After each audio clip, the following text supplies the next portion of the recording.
Warm welcome, viewers. You're watching To The Point. I'm Preeti Chaudhary. India, viewers, is all set to add a new chapter in India's wildlife narrative by the reintroduction of the cheetah. And that too, viewers, on the Prime Minister's 72nd birthday. Tomorrow, which is Saturday, the Prime Minister will celebrate his 72nd birthday in the wilderness of Madhya Pradesh at the Kuno National Park, where he will inaugurate the first chapter of Project Cheetah in India. As historic as it might be, the question we ask on To The Point this evening, is it practical?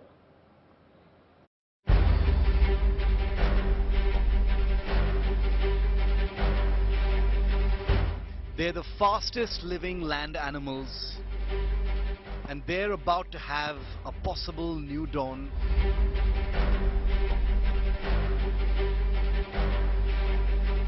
Eight African cheetahs, 5 female and 3 male from Namibia, will have a new home in India.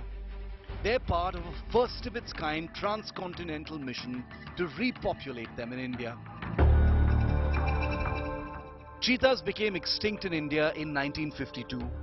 7 decades later, they're coming to India in a customized Boeing 747 aircraft from Namibia's capital, Windhoek. Traveling overnight, they will reach Gwalior in Madhya Pradesh on the morning of September the 17th. Then they will be flown straight to their new home, Kuno National Park in Madhya Pradesh, in helicopters. In total, they will have flown 8,400 kilometers. The aircraft bringing the cheetahs to India has been modified to allow cages to be secured in the main cabin. It will allow vets to have full access to the cats during the 10-hour-long flight. We discussed together how to do it, and we decided to remove all the seats and do a special modification for this particular flight. The aircraft is an ultra-long-range jet capable of flying for up to 16 hours without stopping to refuel. This will allow it to fly directly from Namibia to India. This is the same plane which will take 8 cheetahs from Namibia to all the way to Jaipur and then to Kuno National Park. It is a very important consideration for the well-being of these carnivorous cats who would be traveling empty stomach. These cheetahs are all wild caught, they're not captive bred. So we have successful experience of tiger reintroduction. There is no issue with these animals which have been identified for translocation, and the introduction program will be a successful program. The 8 cheetahs, ranging from 4 to 6 years of age, are expected to undergo stress, lose weight and possibly get disoriented during the translocation across such a large distance.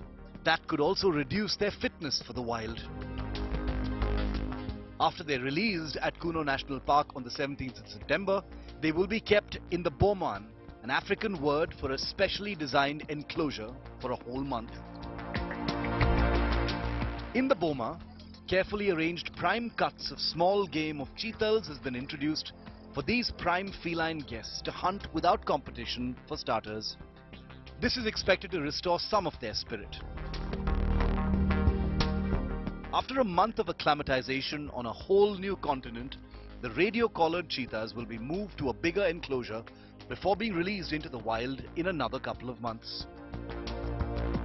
This project is not something that is going to just be over as soon as we bring the cats there. It's a very, very long-term project. We're looking at probably not seeing results for 5 to 10 years. So it is very, very long, and just because we're bringing them there now, our work is just beginning. This is the first batch. India is about to sign a memorandum of understanding with South Africa, and a batch of 12 cheetahs are being prepared for translocation in October. With Ashutosh Mishra and Pooja Shali in Kuno National Park, Madhya Pradesh. Bureau Report, India Today.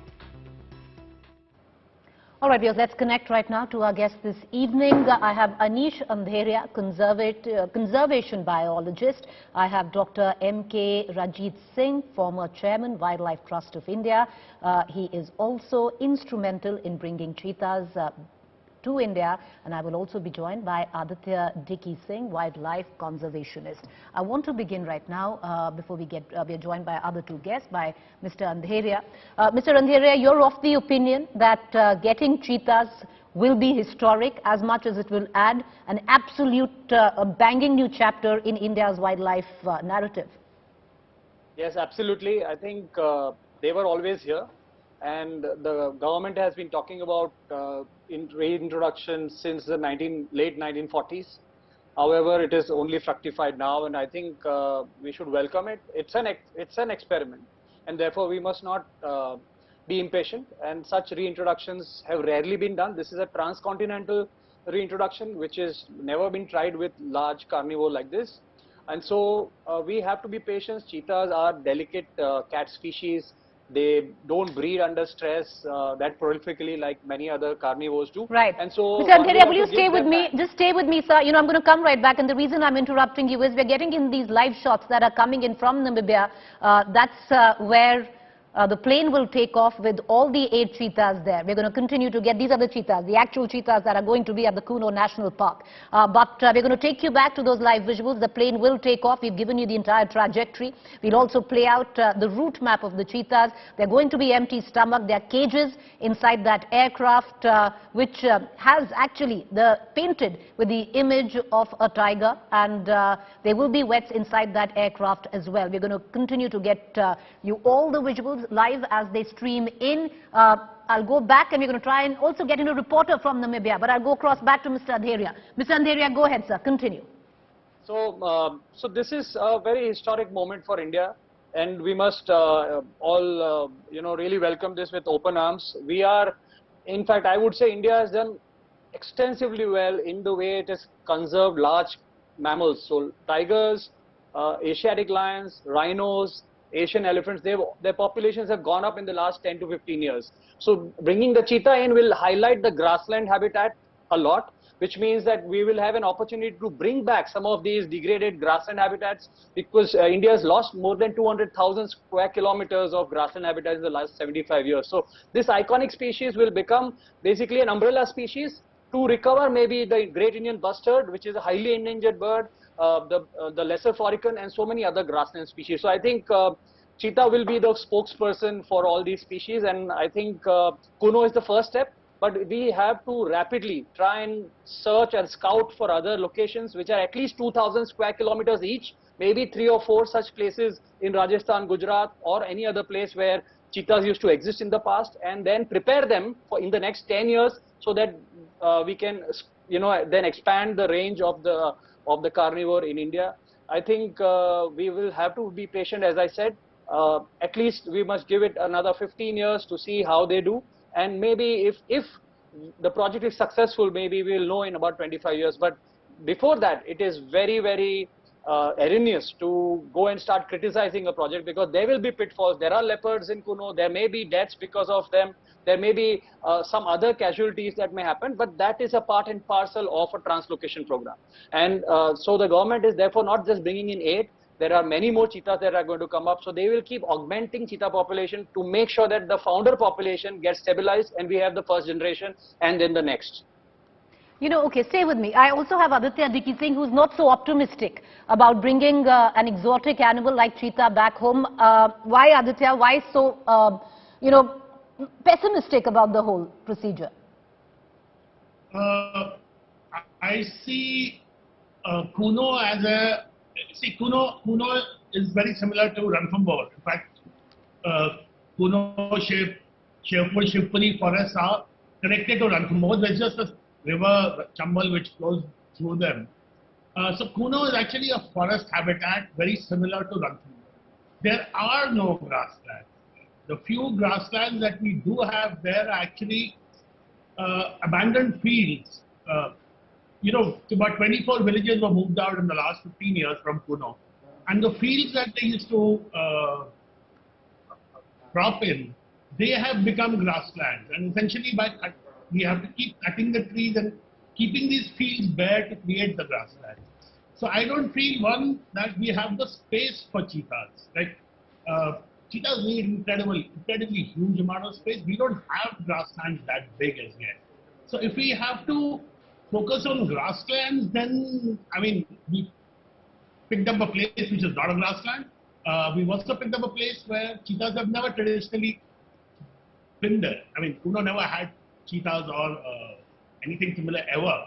So I don't see it as a great idea. Besides the resources that we are spending to get a subspecies of cheetah which never ever existed in India, these kind of resources would be better spent in actually preserved lands that are there.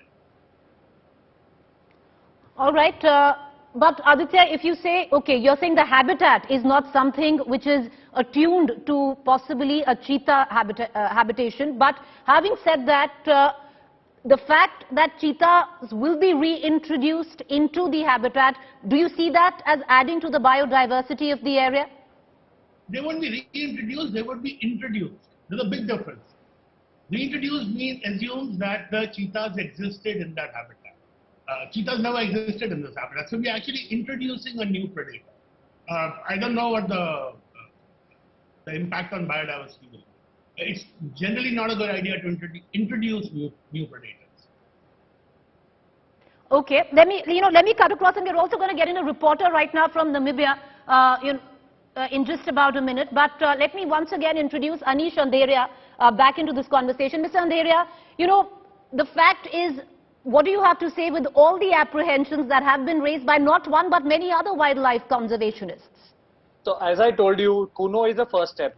The idea is now that the cheetah is here, and definitely the kind of grassland habitats that the cheetahs are used to in Namibia, Kuno is not that.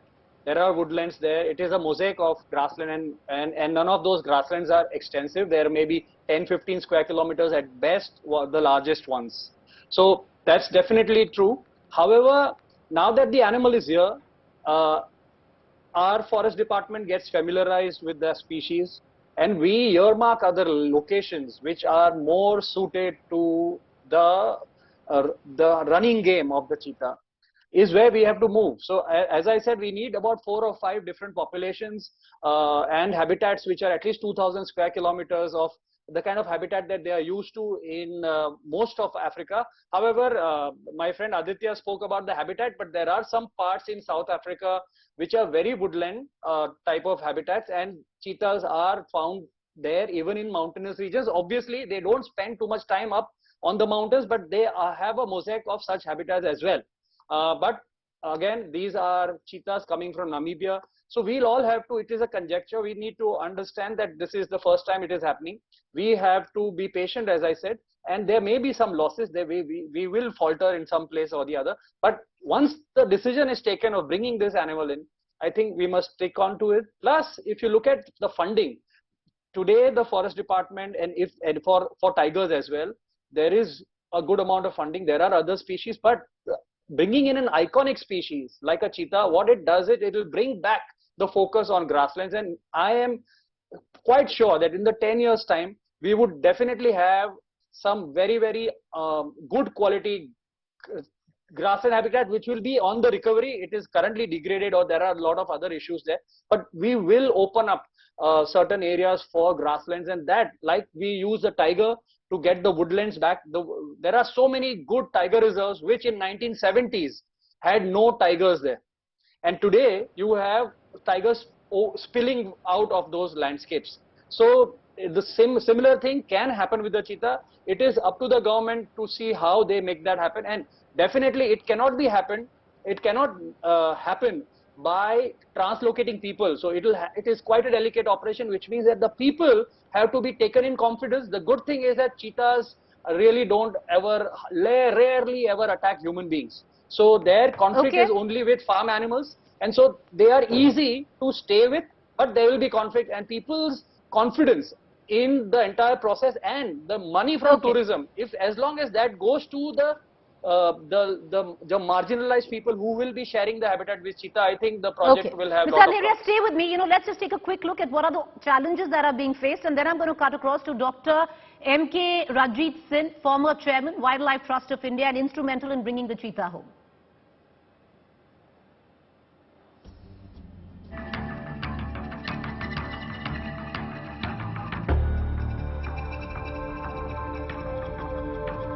Vulnerable and critically endangered.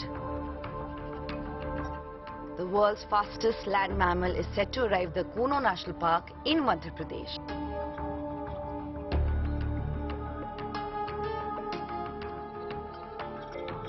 But the relocation from Namibia in southern Africa to India, where they became extinct 70 years ago, is fraught with challenge.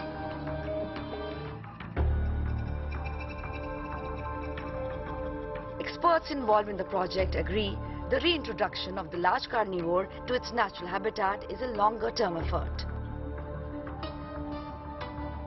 Possibly could have, and once the cats arrive, they will go into holding bomas that are there in Kuno, which will also be where they'll be staying for the next month during their quarantine there in India as well.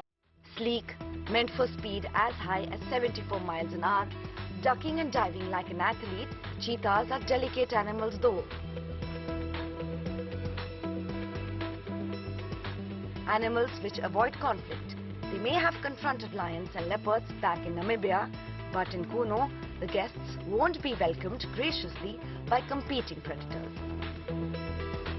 Like wolves, striped hyenas and sloth bears, not to mention the resident leopards in the Indian habitat, which can very well chase away cheetahs or worse, make a meal of them. And don't forget the tigers ranging in from Ranthambore, just 80-odd miles. All right, let's cut across right now to my colleague Rupesh Sioni, who's joining us from the capital of Namibia, Windhoek. Rupesh, what do you see around you, those exclusive visuals coming in of the aircraft that would be carrying all these 8 cheetahs in cages? Will they be tranquilized or, what are you picking up? We do know there's an entire machinery of vets that will be inside the aircraft. Yeah, there are enough vets in the aircraft. They will not be, they will be awake, but they just won't be fed. And they'll be taken care of continuously. As you can see, the third cheetah is being loaded now. The first 2 have already been loaded. They're really taking care of each and every one. They're in the wooden box, so they don't get scared. They can't really see anything around them. When does the plane take off, Rupesh? The plane will take off in another about 30 minutes or so. And the actual time is 4:30, but they will be a bit delayed because they want to make sure that they're loaded properly. All right, and everything right now is going according to plan? Absolutely according to plan. Everything is going well. This is the team. High Commissioner. Tell me, Rupesh.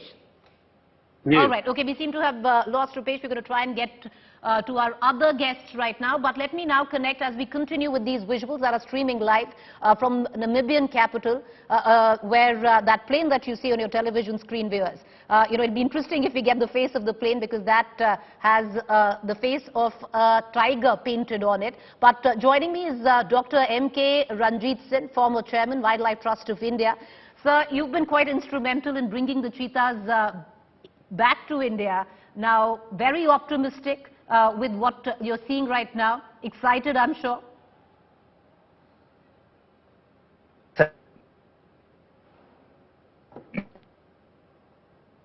All right, we seem to be having a bit of a problem where that connection is. Can you hear me, sir? Hello. Can you hear me? Go ahead, sir. As I was saying, it is extremely gratifying that a dream of well over 50 years and effort have become a national aspiration. I would like to respond to some of the objections and the points that have been raised regarding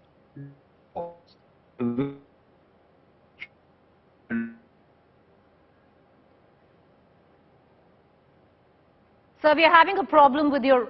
Can you hear me? Let me try this once again. Mr. Ranjit Singh, can you hear me, sir? Hear you. Can you hear me? Sir, I believe the connectivity is rather bad, but go ahead, we'll try once again. You wanted to dispel some of the doubts that are cropping in a few. We have one on our show, and few wildlife experts. But go ahead, sir. Can you hear me better now? Yes, sir, go ahead. Firstly, it is a bit surprising to learn people saying that cheetahs were not there in Kuno. Let me point out that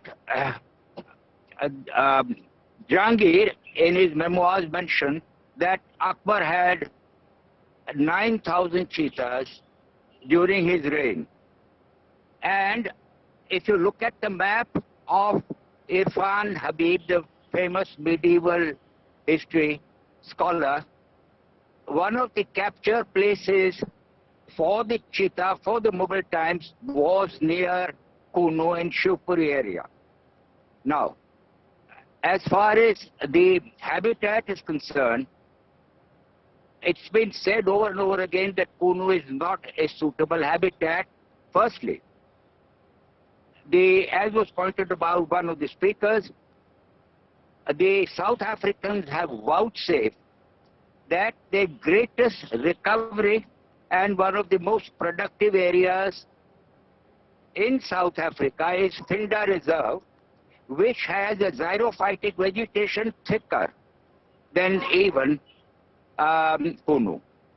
Thirdly, that the greatest experts of cheetah in the world today, hailing from South Africa and Namibia, have both certified that Kuno is an excellent habitat. It was done so when we first had the project going in 2009, and again after the Supreme Court reversed its order in 2010, repeated surveys have certified that this is a suitable habitat. But if there are experts in this country who know more about than the greatest experts in South Africa and Namibia, I have nothing more to say.